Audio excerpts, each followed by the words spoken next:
Selle tarvis, et lisada mõnele joonistatud objektile varju, on selleks siis nool, ring, näiteks kiiresti joonistatud ristküliku või pilvekene või mingi muu joonistatud kujund, siis sellele varju lisamiseks on kaks võimalust.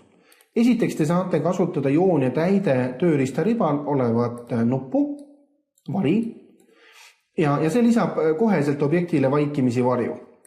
Aktiveerin objekti ja seejärel klõpsan varju nupule. Näete, ilmus siuke väike vari taha. Samamoodi nool, pilveke ja nii edasi.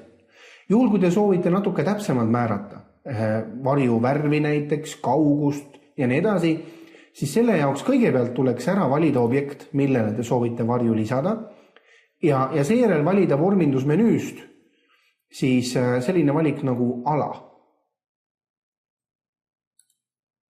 Ja nüüd, kui see aken on teil avanenud, siis siin on eraldi selline sakk nagu vari, kus saab siis ära märkida, et jah, soovin kasutada varju. Te saate ära määrata objekti suhtes, kus see vari paikneb. Antud juhul on näete alla paremasse nurka, aga võite ka siis vastavalt seda muuta. Saate muuta ära vahemaa, varju värvi ja ka määrata selle varju läbipaistvuse. Praegu näete, on see vari päris tume.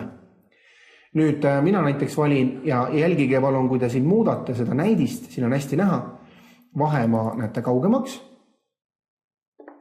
ja värviks valin näiteks helerohelise. Ja läbipaistvuse panen ka natukene rohkem, näiteks 40%. Ja nüüd, et see kõik omaks efekti klõpsan, sobib. Ja nüüd näete, et on hoopis helesinine vari siin taga.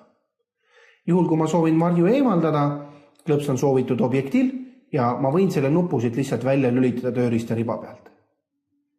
Kui mul on nool, siis noole puhul tuleks võtta samuti vormindus, aga näete, ala on deaktiivne, kuna tegemist ei ole joonisega selle ruumilises mõttes, vaid sellisel juhul, kui on tegemist noolega, tuleks valida joon. Ja avanenud aknas samamoodi on olemas siis vari ja siit te saate valida siis samamoodi, nagu ka me tegime sellel pilvekesel, varju paigutuse, vahemaa, värvi ja soovi korral ka siis läbipaistvuse. Näiteks siis ütlen, et ole täpselt allvari ja ma soovin, et ta oleks 50 centimeetrit ja et ta oleks punast värvi.